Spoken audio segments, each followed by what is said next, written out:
Direktur Jenderal Imigrasi Kementerian Hukum dan HAM, Silmi Karim menyatakan, Menteri Pertanian Syahrul Yassin Limpo belum termonitor masuk ke wilayah Indonesia.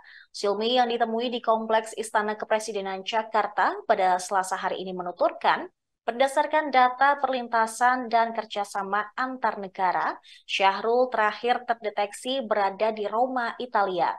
Berdasarkan data imigrasi, Syahrul meninggalkan Indonesia melalui Bandara Soekarno-Hatta pada 24 September 2023.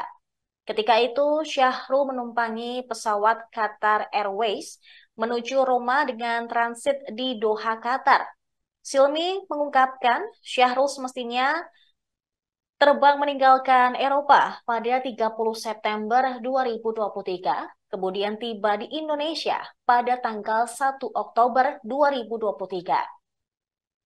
Namun Silmi mengaku tidak bisa berbuat apa-apa karena Syahrul belum dimasukkan ke dalam daftar pencarian orang atau DPO oleh KPK. Syahrul terakhir kali diketahui tengah menjalani perjalanan dinas ke benua Eropa. Sementara itu, pemirsa, Menkumham Yasona Lauli berbicara tentang keberadaan Menteri Pertanian Syahrul Yassin Limpo. Yasona mengatakan SYL belum tercatat masuk ke RI setelah menjalani perjalanan dinas ke luar negeri. Yasona mengatakan pihaknya juga tidak berwenang melakukan pencarian, dan dia menyerahkan hal tersebut ke kepolisian dan KPK. Yasona mengatakan belum ada surat permintaan bantuan dari KPK. Politikus Partai Nasdem ini menjadi sorotan karena diduga terseret kasus dugaan korupsi di Kementerian Pertanian. KPK pun telah menggeledah kediaman dan kantor Syahrul pada pekan lalu. Juru bicara KPK, Ali Fikri mengatakan pihak penyidik akan memanggil para tersangka dan saksi dalam kasus dugaan korupsi di Kementerian Pertanian ini. Namun, dia tidak menjawab apakah ada peluang Menteri Pertanian Syahrul Yassin Limpo turut diperiksa oleh penyidik KPK. Dia meminta masyarakat untuk menunggu kasus ini berjalan. Dalam penggeledahan yang dilakukan di rumah dinas maupun di kantor Kementan, penyidik KPK menyita sejumlah uang puluhan miliar rupiah di rumah dinas SYL dan juga mata uang asing. Selain itu ditemukan pula sebanyak 12 senjata api. Saat ini pihak kepolisian masih mendalami senjata api tersebut yang ditemukan di rumah Mentan Syahrul Yassin Limpo. Apakah senjata api tersebut ilegal atau legal dan juga apa kegunaannya? Ada yang mau ditanyakan? Untuk kedatangan Mas Febri hari ini, apakah pemeriksaan atau reunian?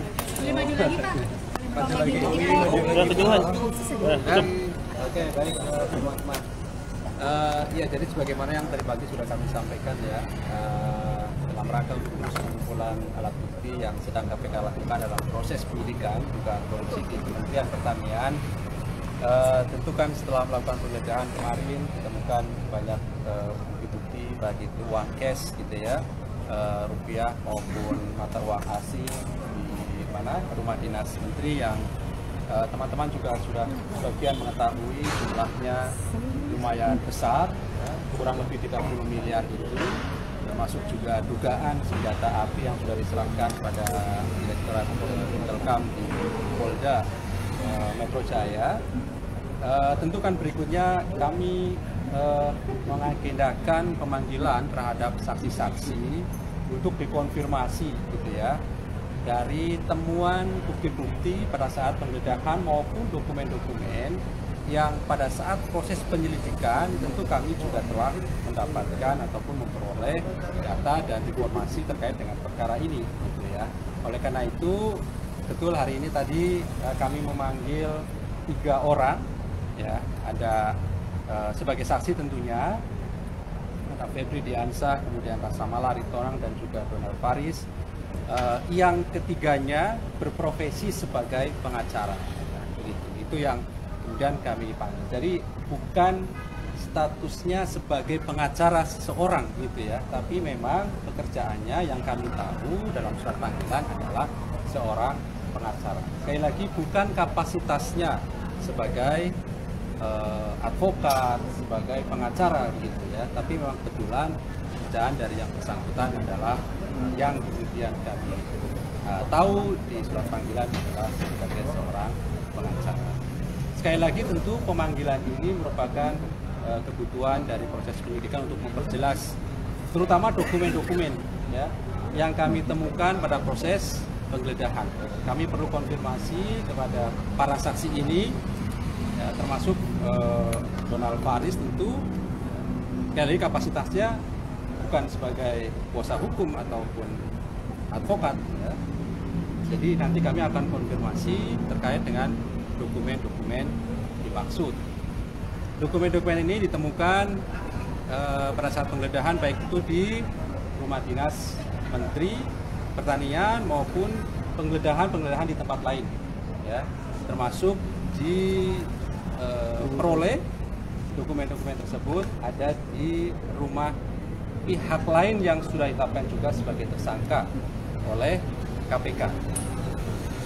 Jadi nanti kami pasti akan update perkembangan dari pemeriksaan para saksi ini. Tentunya seperti biasa dalam perkara-perkara yang lain, kami selalu terbuka pada teman-teman, pada masyarakat sebagai bagian dari transparansi kerja-kerja KPK tentunya, dan kami juga mengajak teman-teman media, masyarakat terus mengawal proses penyidikan yang sedang KPK lakukan ini, gitu ya. Oke? Sandra? Katanya tidak ada surat panggilan tidak sampai, Pak. Oke, baik. Jadi setiap KPK mengagendakan pemanggilan terhadap saksi pasti diawali dengan surat panggilan. Itu harus, karena memang kami patuh pada hukum acara pidananya atau aturan-aturan dalam penanganan sebuah perkara. Informasi dari teman-teman penyidik, tentu surat panggilan sudah dikirimkan beberapa waktu yang lalu, begitu ya. Termasuk yang terakhir kami memperoleh informasi dari teman-teman penyidik sudah sampai. Tetapi nanti tentu kami akan cek kembali apakah surat panggilan itu sampai pada alamat sebagaimana di surat panggilan ataukah bisa jadi alamat yang berbeda mungkin. Download Tribun X sekarang, menghadirkan lokal menjadi Indonesia.